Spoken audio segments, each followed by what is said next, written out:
Buenas tardes, buenos días, buenas noches, compañero. Mi nombre es Benjamín. Y yo soy Christopher. Y el día de hoy vamos a continuar con un nuevo podcast de Conversando con los Inges. Hoy tenemos a una invitada muy especial, ya que es la directora de nuestra carrera. Con ustedes, la ingeniera Sotomayor.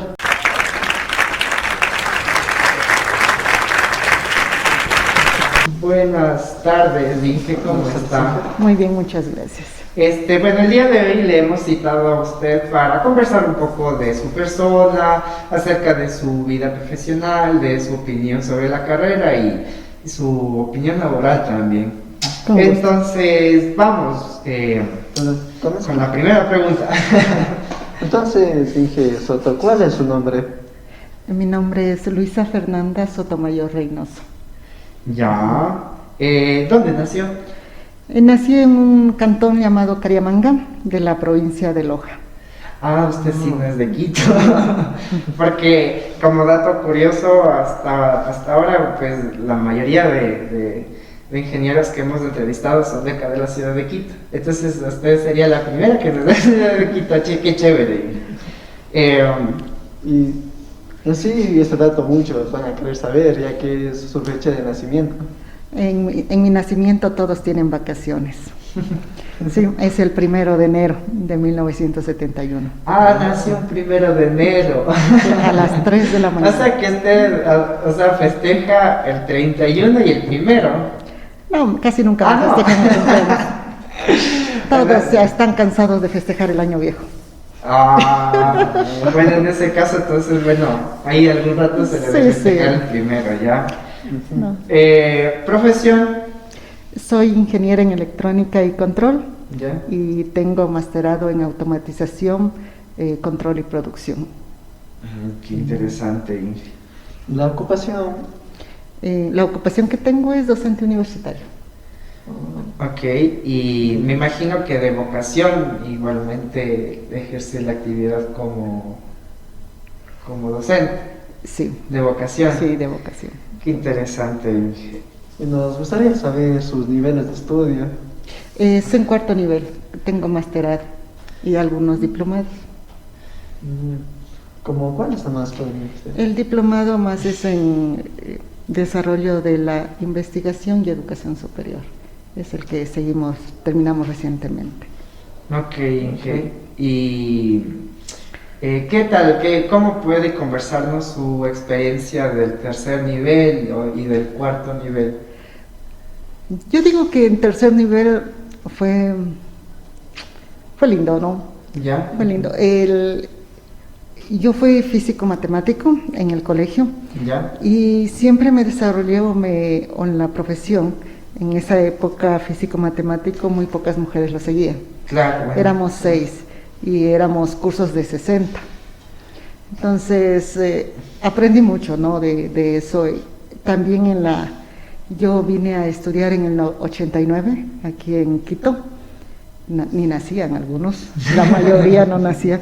Sí, entonces también fue duro porque yo vine solita a la semana de haberme graduado del colegio y como yo les sabía decir a mis papás y les digo como broma, dice, me echaron de la casa.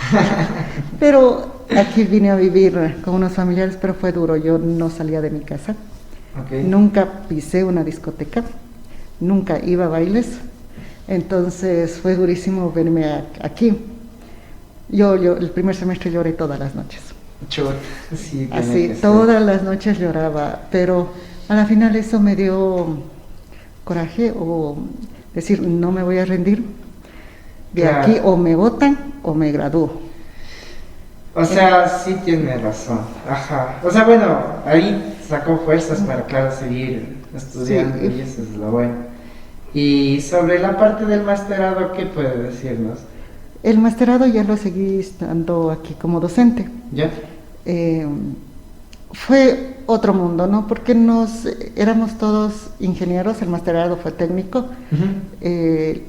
La convivencia con nuestros docentes, en este caso, fue diferente, ¿no? Y el trabajo también fue diferente.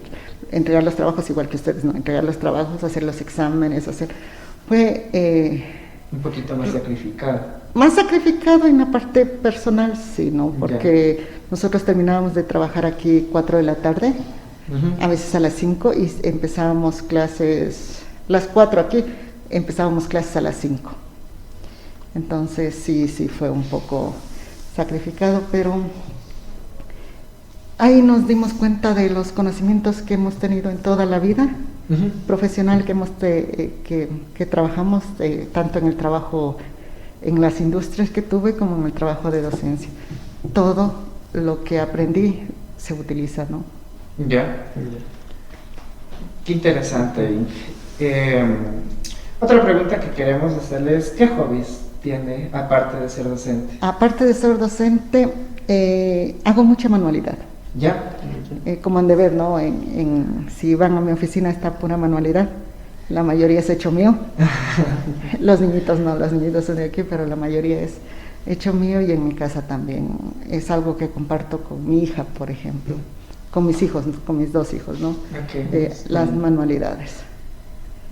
Me encanta trabajar con las manos, pues también en la industria trabajaba bastante. Estás bastante hábil, entonces. Eso es interesante saber igual. Y así, en su vida así cotidiana, ¿practica algún deporte? Como ven, ¿no? No mucho, camino nada más, pero de ahí no. Yo practicaba muchos deportes, jugaba fútbol, vóley y básquet, hasta que me lesioné bastante fuerte en básquet. Entonces al saltar me empujaron y me caí con el pie doblado, entonces desde ahí ya no puedo utilizar mucho el pie derecho, porque pasé meses con eso inflamado, pero me encanta el vóley y juego vóley. Pero aún como que sí se anima también a pegarse unos partidos de vóley. Sí, porque no tengo que caminar o correr mucho, no puedo, por lo que me quedó lesionado el pie, pero sí juego vóley. Entonces ese es un dato también muy importante ahí para que alguna pues ahí se apueste en el semestre con la IG, ¿no? ¿Es hincha de algún equipo? No es hincha afín a ningún equipo. A ninguno. Como les he de ser a los... fui hincha y seré hincha a las Estrellas del Mañana, que eran los equipos de mis hijos. A eso siempre soy hincha. Pero de ahí soy hincha al deporte.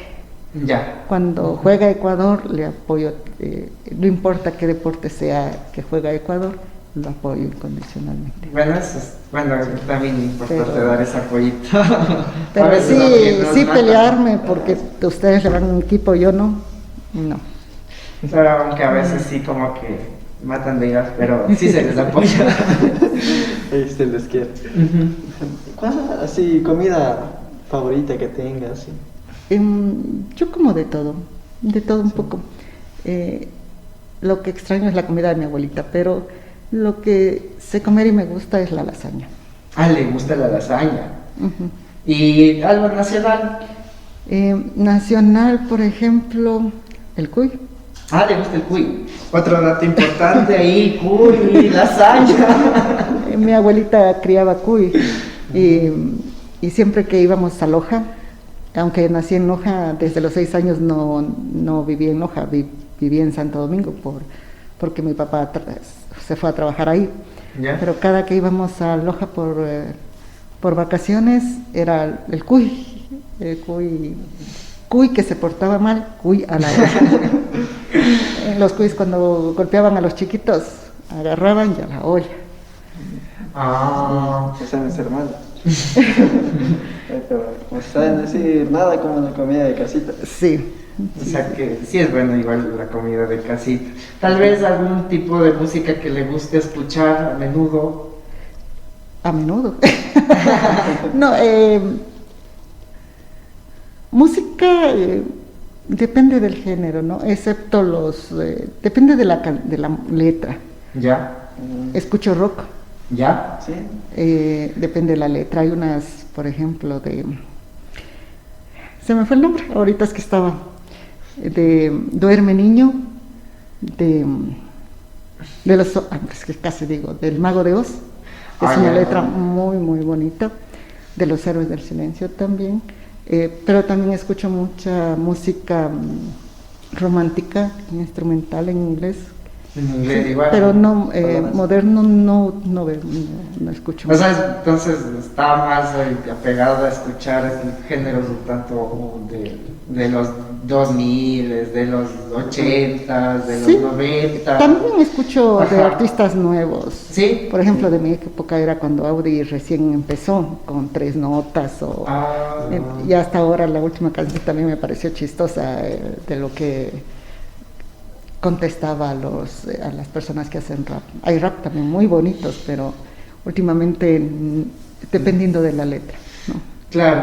Bueno, es interesante igual porque sí, o sea, bueno, no he escuchado mucho Audi, pero sí, bueno, muchas de esas canciones también sí tienen a veces un sentido. De las pocas que he escuchado sí tienen un buen sentido igual. Sí, hay una chistosa que dice odio las matemáticas. No he escuchado, la verdad.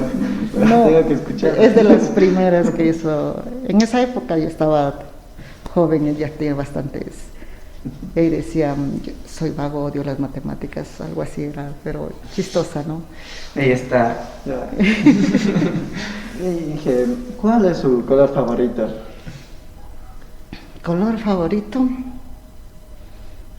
En sí no tengo un favorito, depende Ok. de cómo me sienta y en qué época está.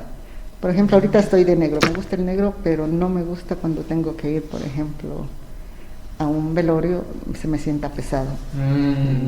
Sí, depende del ánimo en que esté. Yo tengo ropa de bastantes, ropa floreada o ropa de un solo color, pero no utilizo mucho color chillón, como acabo de decir, color muy que no está acorde a mi edad. Ok. Y pasteles. Tampoco queda muy bien para pasteles. Colores pasteles, todo depende del y a dónde voy, ¿no? Claro. Pero entonces en ese sentido no tiene una afinidad directa para algún color así, o sea, usted es multicolor. Sí, sí veo algo que me agrade y más que todo que me quede bien, y que me quede sobre todo, hay veces por ejemplo que me dicen que depende del color de piel también, pero uno que se sienta bien con lo que está puesto me parece. Claro, que eso está es lo bien. importante. Eso es lo importante. Tal vez conoce algún otro país. Países en sí, no, ciudades, por ejemplo, Ciudad de Panamá, aunque no los conozco bien porque falta tiempo para ir a conocer. Me fui a Houston, Texas. Houston, Texas, pero igual son ciudades tan grandes o países tan grandes que uno no termina de conocerlos, siempre hay algo. Sí. Claro, sí, en especial que Estados Unidos es un país muy, muy grande, entonces, Es enorme. claro, eso sí falta full por conocer, si es que se va un tiempito, a lo mejor se conoce una ciudad y las ciudades ya son grandes Sí, también. pero me gustaría conocer más el Ecuador, no viajo mucho, Ujú. entonces sí me gustaría conocer más el Ecuador. No conozco el Oriente, una vez nomás fui al Coca, pero por cuestiones de trabajo, Ujú. y no así conocer, no conocí, ¿no? Y tal vez algún otro país que le llame la atención visitar, conocer, ir. Tal vez por ver tecnología, Ajá.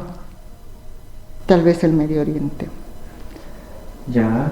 por las cosas que hay. De ahí países, no sé, podemos visitar muchos o querer ir a muchos países, pero depende de para qué, ¿no? Ir por ir no me parece lógico, ¿no? Eso Claro. implica, sino para tener un objetivo en cuestión. en cuestión. O sea- Ya sea para ir a turismo, siempre tener el objetivo para qué tipo de turismo quiero y de ese país que quiero conocer. Como te digo, es muy amplio los países, ¿no? Todos los países son grandes, entonces depende del objetivo que tú tengas Para visitar. para visitar. Pero más le llama la atención los países de Medio Oriente, dice, o sea, Sí. tal vez Irak o Por y la tecnología, India. la India tiene tiene también desarrollo de tecnologías y de investigación en en el sentido médico Ajá. también. Australia también en ese sentido, o Oceanía en ese sentido está bastante desarrollada por los temas que he visto, que sí, sí le gustaría. Claro, eso es verdad. O sea, creo que un gran parte del equipo maquinario y equipo industrial que más o menos promedio, y creo que en promedio viene casi en su totalidad de allá a veces. Pero sí es interesante, entonces ojalá algún rato sí pueda conocer esos países. Bueno, en este espacio nosotros hemos hablado un poco de usted, muchas gracias por brindarnos esta información y ahora vamos a preguntarle acerca de cosas sobre un poco de la carrera, un poco de su experiencia profesional. Entonces, Quisiéramos preguntarle cuánto tiempo lleva trabajando en la universidad. En la universidad empecé en el 2010, ya Ok. voy 11 años, 12 años. 2010 ya en contrato indefinido, ¿no? Pero antes trabajé con facturación, entonces llevo 12 años y un poco más. interesante. Y tal vez antes de que usted ingrese aquí a trabajar en la U, ¿qué actividades realizaba o qué actividades Bueno, realizó? Trabajé un poco en la industria, en una empresa que daba servicios tecnológicos, por eso Ujú. conocí muchas industrias. Por eso justo cuando hablo en mis clases hablo de las industrias en las que he trabajado o en las que he dado servicios. Sobre todo la parte de automatización industrial. ¿Ya? Dependiendo, ¿no? De, ya sea de control industrial, de la parte de PLCs, de los contadores grandes y todo. Sí, y en eso nos dedicamos, sobre todo en la parte de neumática e hidráulica, que era que se basaba. Después de eso trabajé en la Universidad Técnica del Norte, en la carrera de mecatrónica. También. Sí, daba clases a la primera promoción de ahí, que ahora después de que los vi, algunos de ellos están trabajando en la Técnica del Norte y llevo mucho cariño con los muchachos, muy buenos. Qué interesante. Después, por cuestiones personales, estoy en Ibarra y tenía que viajar Claro. muchas veces, varias veces a la semana. Entonces, por cuestiones personales, por mi familia, vine acá y trabajé en la Salesiana. Además de la Salesiana, trabajaba en la Universidad Internacional, los primer semestres sobre todo, que trabajaba horas aquí y horas allá. Qué interesante. Entonces, ha tenido un poco de experiencia tanto en la parte de campo y luego también se metió a este medio De de la docencia. Qué chévere, Inge. Y aquí en la docencia, ¿qué actividad más hacen? En este momento soy directora de carrera de mecatrónica. Además de eso, estamos junto trabajando con todos los docentes, ¿no? Al ser directora tengo que estar o colaborar con todas las partes, ya sea en prácticas y pasantías, la parte de vinculación con la sociedad, la parte de homologaciones. Ya vamos a tener, por ejemplo, la parte de graduados. Ya, claro. Si Dios quiere, en febrero ya tendremos nuestros primeros graduados. Entonces toca trabajar con ellos también. Además de las clases que doy, que eso me gusta y siempre he sido desde pequeña que sigo la docencia. Además que vengo de una familia de docentes. Ah, sí. Sí, la familia de mi madre, todas son docentes. Sí. Todas mis tíos. Tiene 5 hermanos mi mamá, todos son docentes. Mi hermana es docente y desde que estábamos en el colegio las reemplazábamos, por ejemplo, siempre que les tocaba salir a algún lado tenían que dejar su reemplazo, entonces nosotros íbamos. Entonces, o sea, usted tuvo una inspiración ya de muy temprana edad para tratar de inmiscuirse en estos ámbitos de enseñar, de dar clase y así, ¿no? O sea, por Sí. lo que conversa. Sí, y yo le veía a mi mamá, o le ayudábamos a mi mamá. Ella fue directora del colegio, de la escuela Unidad Educativa, antes escuelas, ¿no? Unidad Educativa durante algunos años, entonces también aprendimos a manejar todo eso. Y bueno, y otra pregunta igual relacionada a su familia, o sea, me conversa que en su familia hay bastantes personas que ejercen la docencia o que ejercieron la docencia. Ujú. ¿Y por qué inspiración de ser ingeniero? Inspiración desde pequeña. No, no me veo o nunca me vi, bueno, al principio quería ser monja, ¿no? Pero nunca me vi, ya después me encantaban ver cómo funcionaban las cosas. Okay. Cómo funcionaban las cosas. Mi hermano era el que peor le iba, porque juguete que llegaba a sus manos no duraba ni 2 días, él no los dañaba yo. Y siempre me sobraban piezas, eso sí. Entonces siempre buscaba cómo arreglarles. Hacíamos, por ejemplo, los coches de madera con mi papá y mi hermano, que como mi hermano y yo tenemos poca diferencia. Yeah. Entonces con él fue el con el que experimenté todo eso. El que hacía los sacrificios. El que hacía los sacrificios siempre. Conejilla de indias. Entonces, ya después de que esto, ya empezando el colegio, no vi, a mí sí, no vi otra cosa que hacer, si no seguí esta carrera, si no será ingeniera, no me veo haciendo otra cosa. Y es lo que, claro, es bueno igual dedicarse a hacer a lo que uno le Sí. gusta porque siempre uno se siente como que animado en desarrollar ese tipo de cosas cuando uno hace lo que le gusta. Lo duro fue decidir qué ingeniería. Estaba entre 2, la mecánica y la electrónica. Pero me asustaron los de mecánica. Y seguí electrónica. Pero sí, y a la final, como mi maestría era en mecánica, la parte de automatización, pero enfocada a la mecánica, entonces seguí las 2 carreras que me gustaban. Y claro, a la final, de cierta forma, cuestión como que fue adoptando el criterio de nosotros un poquito. Ujú, Ajá. Y así, ¿qué es lo que más le ha impresionado de lo que viene a ser ingeniería mecatrónica? De ingeniería mecatrónica, la versatilidad.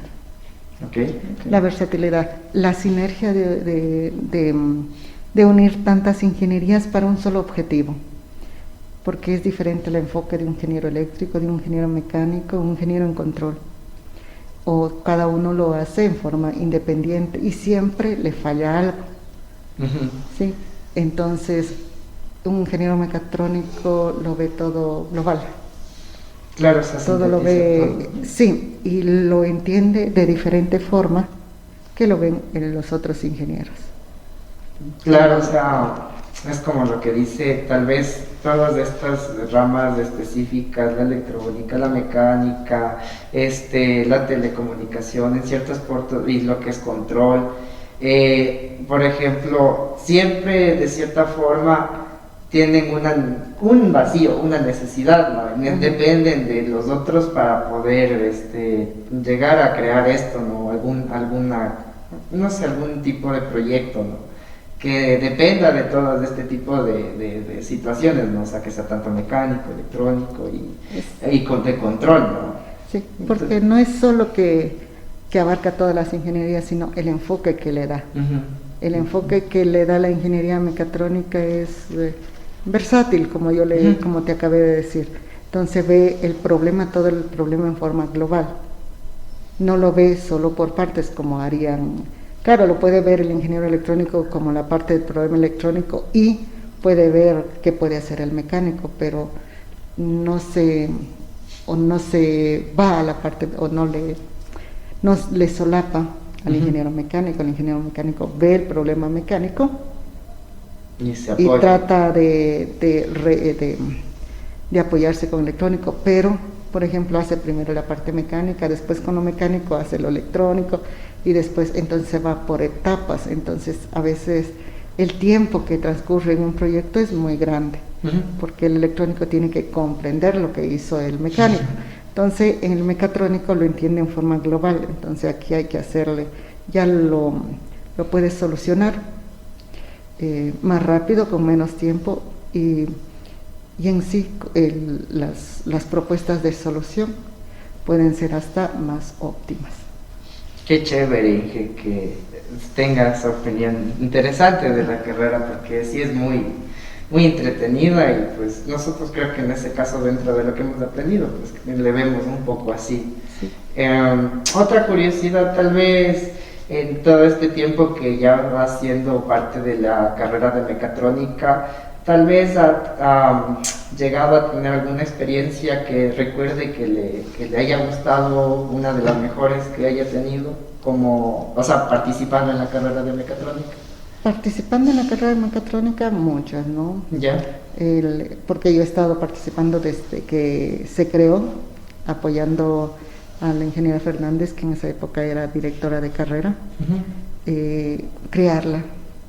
Es como fue creada también por Guayaquil y Cuenca, unirnos todos y ver el enfoque, porque hace 5 años ya que fue creada, un poquito más, pero antes de eso es la creación de concebir la idea, cómo queríamos que sea un ingeniero mecatrónico de aquí, de Quito. de aquí de la Salesiana, porque en Quito ya había algunas carreras similares pero propio, no sé si me entiendes, que sea un ingeniero en salesiano mecatrónico con los conocimientos iguales o mejores que otras universidades, pero que le distinga algo. Que sea auténtico. Que alguien diga, no, quiero un ingeniero mecatrónico, o como estoy viendo ahora que están haciendo las prácticas preprofesionales y estamos llamando a ver cómo están los chicos, y hasta ahora que hemos llamado, solo palabras halagadoras que tienen los chicos, los que están ahorita en prácticas preprofesionales, los que están en 9º, solo palabras halagadoras y nos felicitan, dice. Qué calidad humana que tienen los chicos, además de los conocimientos que están teniendo aquí ya en la industria, me parece muy buenos. Tengo chicos que han competido con otras para entrar a esas prácticas y han salido con las mejores notas, entonces eso nos llena de orgullo. Como yo digo, soy la mamá de 264 chicos y eso es satisfacción de que se ha hecho un buen trabajo. Es el esfuerzo de todos ellos, es el esfuerzo de todos, pero todo lo que se les da aquí, el grano de arena, la espinita de seguir, de que quieran esta carrera, eso es lo que nos le satisface de cierta forma. Y hablando de que dice que ahorita usted está siendo como una madre para 200, en promedio 264 estudiantes, ¿cuántos guaguas más vienen de primero? Estamos 28. 28 guaguas de primero, entonces aquí en la Salesiana sí somos buenos ingenieros mecatrónicos. 28 para que también igual confíen en la carrera. Y ven, aquí está la directora de carrera, pues sí, como pueden ver, o sea, es una persona que también ha dedicado y da su pasión porque la carrera siga prosperando y siga siendo mejor cada vez, ¿no? Y qué bueno saber que igual, o sea, en conclusión sería como que la experiencia no es que es una sola, sino que la está viviendo, o sea, que la experiencia es como es todos los días. Siempre una nueva experiencia va llenando y da gusto porque da más fuerza a lo que uno hace, a lo que uno ama. Me he unido muchos a los chicos en de pandemia, ¿no? Me llaman, hasta los padres me llaman a contar qué les pasa o que pasó una tragedia, que pasó o algo.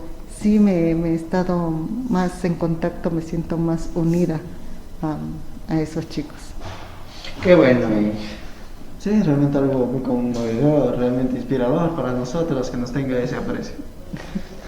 Llegando a otros temas, así, ¿usted ha publicado algunas investigaciones en revistas que haya realizado? Publicaba antes,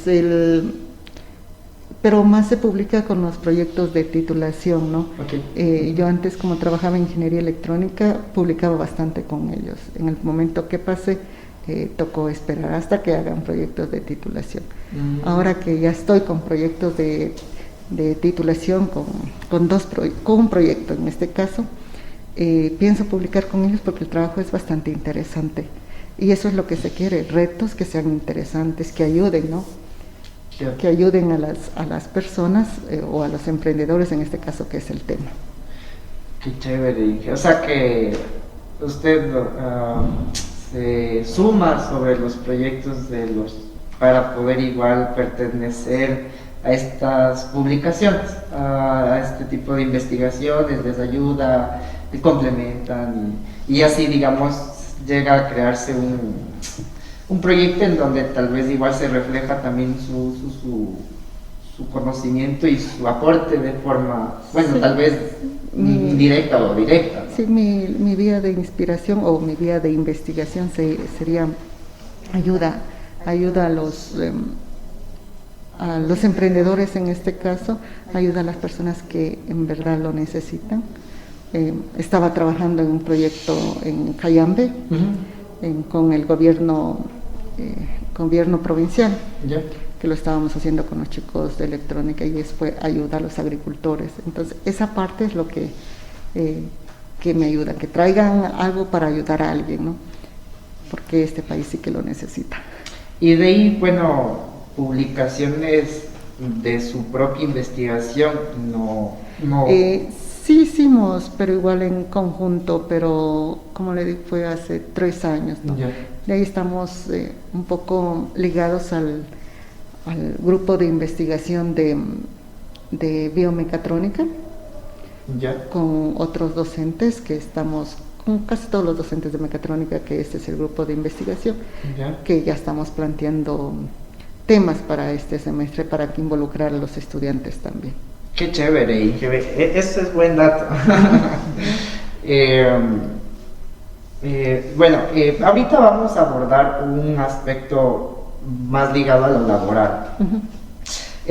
Bueno, nosotros sabemos que aquí cuando estamos en la universidad nos preparamos y también se nos imparte conocimientos que en cierta forma, de alguna forma, pueden ayudar para el campo laboral y para el campo profesional, pero siempre también se entiende que no todo esto es suficiente. Entonces, la pregunta sería, ¿qué vacíos cree que nosotros tenemos o qué vacíos tendría la carrera para cuando nosotros salgamos en el campo laboral? Bueno, ¿qué vacíos? Me parece que lo que no es técnico. Ok.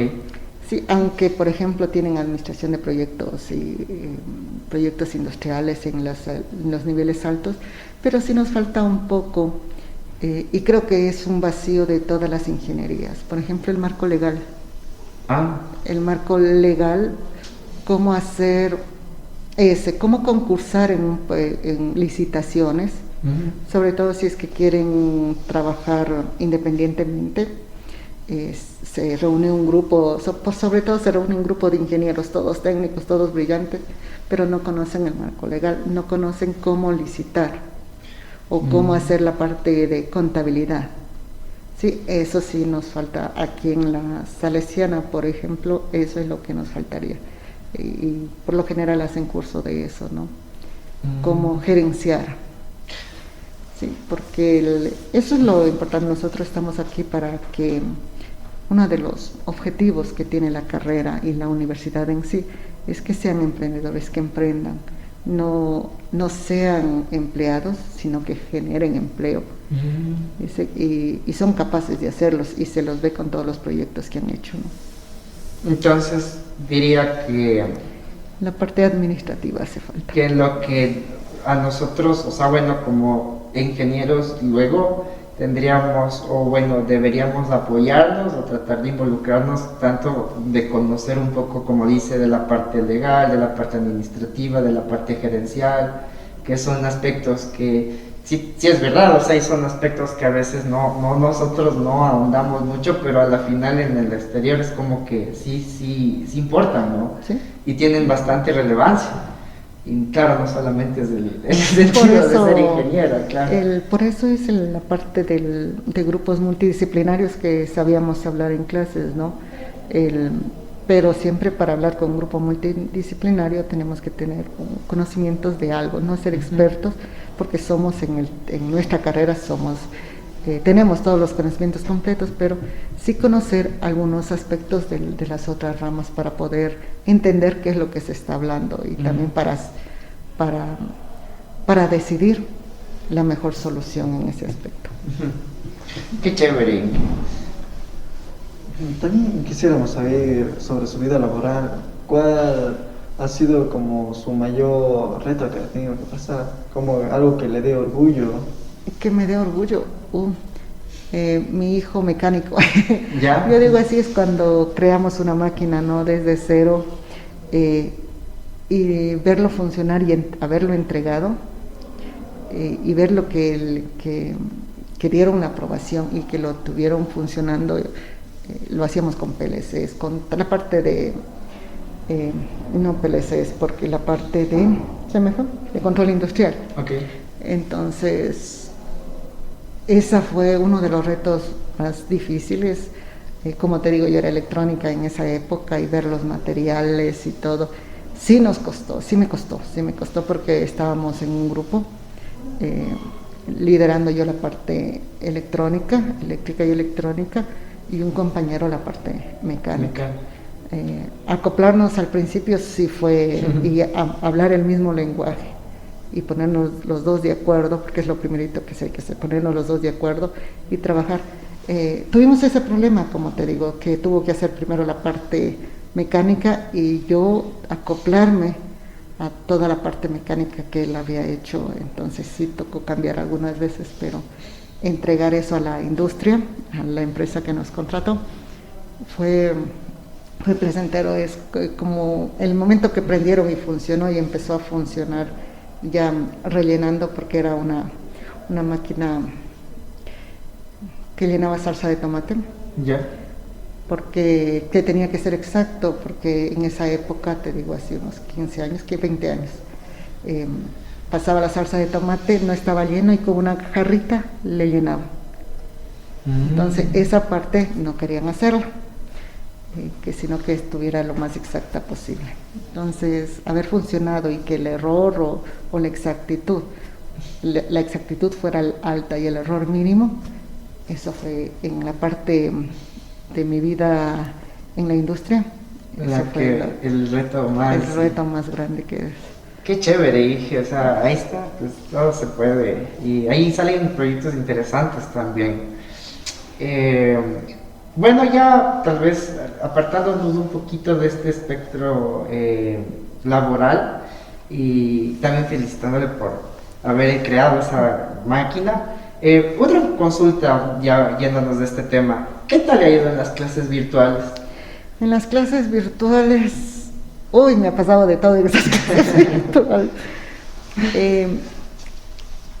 Yo, por ejemplo,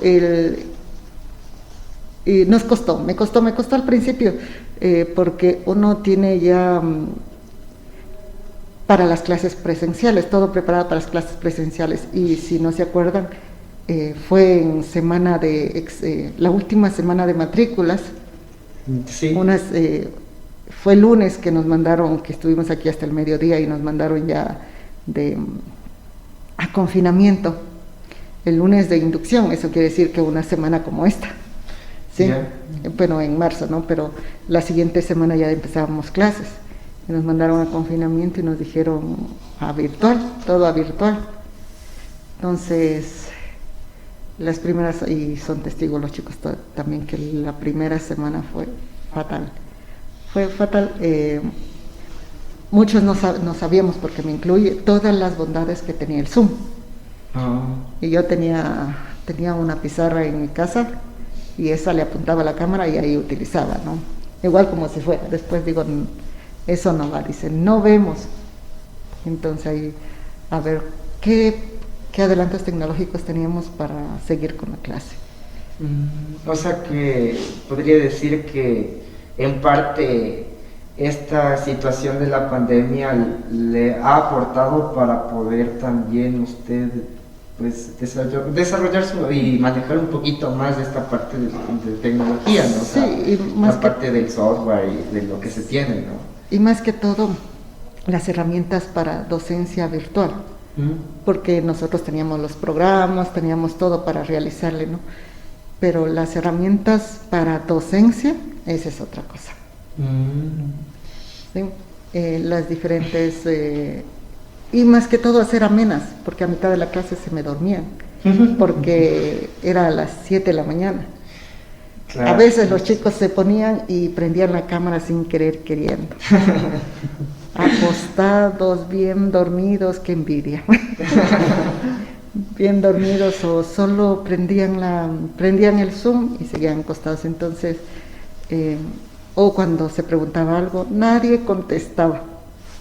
Están ahí, nadie contestaba. Entonces, fue un poco también de estrés y de decir, eso fue un golpe para mí, diciendo, ¿qué estoy haciendo? Que los chicos me dejan ahí y se van. Claro. Entonces tocó ir cambiando y un poco, sobre todo las materias de arriba, ¿no? Ir cambiando un poco, encontrar software que sean, en este caso, gratuitos. Ajá. El primer semestre, después ya la universidad mismo entregó, a pedido de los directores de carrera, diferentes tipos de software para ayudarles. O sea, todo fue un proceso de ir adaptándose, aprendiendo de falla, error, y ahí pues ir puliendo, ¿no? Esa parte. Sí. Qué chévere. Sí, y aquí a los estudiantes, ¿cuál es el mayor defecto que les ha visto? Es lo que te estoy diciendo, que al final lo que les vi es apatía. Okay. Les daba lo mismo con tal de cumplir. Después preguntaban qué deber era, para cuando era, no entendí pero porque no estaban, apatía, porque estaban cansados, y se les entiende, ¿no? Estar encerrados, la mayoría de ellos encerrados. Por esta pandemia mismo, muchos tenían que hacer otras cosas, estar ahí, no estar en 100% en la clase, les tocaba irse a hacer otras cosas. Uno se les escuchaba mismo que no estaban ahí, se estaban trabajando, estaban por el celular, entonces no prestaban el 100% de atención, y muchos de ellos se fueron al facilitismo. Claro, o sea, como que vieron como que una oportunidad dentro del criterio de lo virtual, como para realizar otro tipo de actividades, como que abusando un poco de la facilidad. Y más que todo, le digo facilismo porque la mayor parte copiaban. No digo que todo, pero sí copiaban y uno se daba cuenta. Pero, ¿cómo comprobar? Claro. Por eso yo al final les dije, tienen todo ahí, tienen las presentaciones, tienen todo. Al final dije, hasta consúltense en ustedes, traten de hacer. Entonces, igual no sacaban la nota, pero ya nos tocó a los docentes crear otras formas de evaluar, tomando en cuenta la realidad. Nosotros no los vemos, y así estén prendidas las cámaras, no sabemos cómo está. La opción nos daban que en vez de poner la cámara aquí, la pongamos acá para ver lo que estaba en la pantalla, pero muchos no tenían eso. Claro, o sea, sí tiene razón. Por ejemplo, esta es una anécdota que pasamos en lo que es las clases virtuales, ¿no? Había un docente que una vez nos dijo para una prueba, ¿no? Nos mandó una foto, y la foto literalmente era como un cuarto, un estudio de grabación. Era, o sea, apuntaba una cámara a la compu, la otra a la hoja, la otra como a la perspectiva de todo, y la otra al monitor. Entonces nosotros decíamos, o sea, ¿cómo? O sea, a duras penas algunos tenemos una compu viable y una cámara, otros no tienen ni cámara, y entonces era como que ¿cómo hacemos eso, no? Y era por buscar esas formas de ver cómo identificar a los estudiantes que están infringiendo con lo correcto, ¿no? O sea, tratar de observar si es que los estudiantes utilizan las herramientas que estén mencionando. Pero es como batallar como que al aire realmente, sí, ¿no? Sí, aunque nosotros nos damos cuenta, los docentes nos damos cuenta, pero ¿cómo comprobar en esa parte virtual si no tenemos... por ejemplo, como te dije, poner una cámara en este lado de acá, que era lo más que en otras universidades, por ejemplo, sí les estaban exigiendo a los muchachos que se pongan la cámara de este lado en un ángulo para que se vea lo que él está haciendo y la cámara y la pantalla. Pero siempre hay que ver las realidades de cada uno. Nosotros tenemos que adaptarnos a las realidades que viven nuestros estudiantes. Claro, es verdad. Hablando un poco entre este caso de lo que dice de las realidades, ¿no? Ya se entiende, ¿no? Que también otro aspecto es que antes, ¿no? Cuando nosotros veníamos aquí a la presencialidad, uno tenía una programación para tratar de venir aquí a la universidad, ¿no? O sea, planeaba el levantarse, planeaba el comer, el venir, el vestirse, y todo eso es pues tiempo, ¿no? Pero ya luego con las clases virtuales como que uno se descuida y dice, chuta, ya parece que son las 7, toca conectarse. Y tal vez en ese punto, no sé si es que alguna vez usted dio clases vestida de la cintura para arriba. Una vez. No solo eso, sino que justo me fui a bañar y no me di el tiempo. Me estaba arreglando y me fui, no prendí la cámara, claro está, pero estaba con la toalla todavía en la cabeza, vestida como que fue con ropa de casa. Sí, pero es que como saben la mayoría yo soy bien olvidadiza. Y cuando estaba, digo, cierto que tengo clases, corre. Y para no llegar tarde, ahí me tocó. Pero mientras estaba clases, ahí me terminé de arreglar para poder prender la cámara. Ven, hay que ser comprensibles con la hija. Ya dije, algunos consejos que les quiera dar a los muchachos. Con respecto Ahorita a lo que pensaron los estudios, a los que venimos a presenciar, los que han escogido seguir vía online. A los que vienen presencial, cuidarse, ¿no? Porque tienen que tomar en cuenta que no solo es su vida, sino la vida de todos los que van a llegar al aula. Tú vas a ser responsable, cada uno de nosotros va a ser responsable de los 10 o 15 chicos que van a estar en el aula. Claro. Entonces tenemos que cuidarnos juntos. Los de la parte virtual, en ese sentido diría que igual, ¿no? Como va a ser híbrida al mismo tiempo, que pongan atención porque a veces cuando se está presencial se crean preguntas.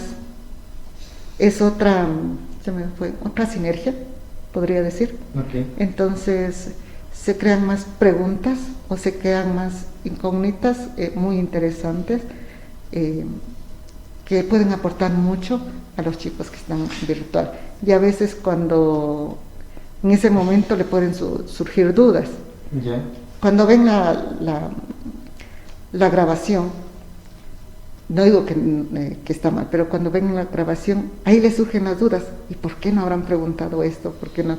Entonces es otra dinámica de funcionamiento a lo que estuvimos presencial, después a lo que fuimos virtual y ahora la parte híbrida. Todos tienen, pero para todos, tanto los que van a venir presencial como los que están en virtual, es no rendirse. Claro. Esta carrera o cualquier carrera que usted decida, no es cuestión de quién llega primero, sino quien sabe llegar y llega y sabe que es por su esfuerzo, no dejarse vencer por las dificultades, que va a haber dificultades, sí va a haber, siempre las va a haber, ¿sí? Y eso es lo que hace a la final las personas que somos. Qué chévere, Inge. Muchas gracias por esas recomendaciones. Tal vez nos podría explicar un poquito más de cómo viene esta parte de lo híbrido que vamos ahorita nosotros comenzando este semestre. Bueno, el proceso híbrido compone dos partes. ¿Ya? La primera son las clases normales, en este caso, que vamos a tener al mismo tiempo personas presenciales y personas en forma virtual. Ujú. Entonces se daría la clase a los dos al mismo tiempo. Esa es la parte de híbridos. También tenemos materias que van a estar que no existe presencialidad, como es el caso de inglés, pero se va a dar en el horario de inglés. Ya. ¿Sí? O sea, de 2 a 4 va a ser el horario de inglés. Entonces vas a tener clases virtuales, pero hay en ese horario. Y hay otro grupo de materias que son clases en línea. ¿Qué quiere decir eso? Que tú escoges tu horario. Si ustedes ven en el horario que imprimieron cuando se matricularon, Ya. no hay algunas asignaturas. Quiere decir eso que aunque sí están matriculadas, ustedes escogen en qué momento las van a ingresar y van a ver los videos, van a ver los MOOC, las presentaciones. Lo que sí se les tiene que tomar en cuenta es que los que se les tiene que aclarar es que tienen que tomar en cuenta, las fechas para presentar las tareas, las fechas de evaluaciones, las fechas de pruebas. ¿Sí? Van a tener clases magistrales Ya. 3 veces o 4 veces al semestre. Si usted desea tutorías, también va a haber horario de tutorías, pero en general. En las aulas en línea, en este periodo, están Quito y Cuenca. Entonces, si ustedes ven, se van a encontrar con estudiantes indiscriminadamente de Quito y Cuenca y de cualquier campus, porque son materias en las de razón y fe. Tenemos la materia de estadística y probabilidad estadística. Ya. ¿Sí? Nosotros no tenemos, en este semestre no tenemos porque en ajuste está en sexto y estamos en quinto, y en rediseño ya se pasó a un cuarto, tampoco se abrió. Entonces la parte de probabilidad estadística no tenemos, pero sí las de razón y fe. Ahora, cuando se termine la pandemia o que levante la prohibición del aforo, vendrán los chicos todos a presencial. Ya. Pero las materias de en línea no regresan a presencial y todavía está en duda la materia de inglés. Entonces seguiríamos híbridos. ¿Por qué? Porque vamos a tener materias presenciales y materias en línea. Virtual. Interesante esta parte de cómo está tomando la universidad para poder tratar de retomar este aspecto presencial, ¿no? Y sí, o sea, bueno, sí creo que la situación sería dentro del medio que se esté, como se está estudiando, igual pues dedicarse, ¿no? Sí. Tal vez para ya ir cerrando, algún tipo de recomendación para los chicos que ya van a ir al mundo laboral, que ya están tal vez por graduarse. Ya. Bueno, el del mundo laboral es un mundo aparte, ¿no? Pero hay que tener seguridad de que todo lo que han aprendido aquí, de una o de otra forma, les va a servir en su campo laboral.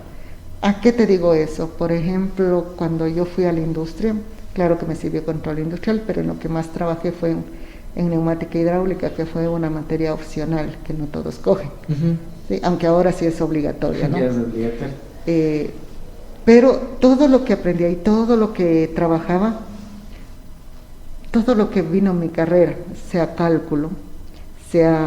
cálculo diferencial e integral, sea ecuaciones, química, hasta química me ayudó muchísimo en el campo laboral, así no creas, ¿no? Además de la parte ya propia de la carrera. Las matemáticas lo que te enseñan es a racionalizar o ser razonable o ser metódico, metodología de un trabajo, ¿no? Entonces, todo lo que se les da aquí fue pensado, así digan, no, ¿para qué me sirve la estática o la dinámica? ¿Para qué me sirve el cálculo diferencial o el álgebra? Todo lo utilizas. Pero no, por ejemplo, no vas a ir a la industria a derivar o a integrar. No, ese no es el sentido, sino las aplicaciones que tú vas a resolver con los conocimientos, ya sea en forma indirecta, con las materias. Claro. O sea, está esa parte de lo que diría tratar de comprometer esos conocimientos, esa astucia, esa inteligencia de cierta forma en aplicarlo en eso, ¿no? Porque es como dice, ¿no? Desarrolla la parte tal vez, como decía antes, ¿no? Uno es tal vez afín a la parte motriz, a la parte intelectual, a la parte verbal, y es como que claro, ¿no? Entonces es un poquito de todo, ir concatenando luego en ese aspecto en el medio laboral. Sí. Y además de eso, tener la mente abierta, aprender. Ajá. Nunca sobre todo cuando estás en una carrera técnica, hasta el día que te jubiles o hasta el día que mueras vas a aprender, aprender. Entonces, tener siempre la mentalidad abierta y las ganas de aprender. ¿Sí? Eso siempre. Porque en el momento que no dices, no, ya aprendí suficiente, en menos de 5 años te quedas obsoleto. Entonces, y el cariño que le tienen, si quieren la profesión, si les gusta la profesión, van a lograr muchas cosas y más que todo van a tener profesionalmente hablando, ya sea en uno u otro trabajo en lo que decida hacer, y así sea que no sigan en la vida profesional en esta rama, sino que la vida les llevó por otra rama, van a sentirse satisfechos de lo que han hecho, ¿no? Y no arrepentirse. Qué chévere. Nunca arrepentirse, porque de los errores también se aprende más a veces que de los aciertos. Sí, es verdad, ¿eh? Creo que es algo muy importante eso también, darse cuenta de lo que uno falla y también corregirlo y luego ir perfeccionando un poquito más y siendo que de uno, que pues de lo que es mejor siga siendo mejor cada vez. Entonces creo que pues vamos cerrando. Muchas gracias, Inge, por participar de esta bonita y amena tarde en esta charla tan grata. Y pues nada, síganos en nuestras redes sociales, tanto en el Facebook de la carrera, el Instagram de la carrera y también en YouTube, donde será subido este y los demás podcasts que estamos realizando. Pues creo que eso es todo con nosotros. Muchas gracias, Inge, y esto sería hasta una próxima ocasión. Hasta luego. Gracias a todos.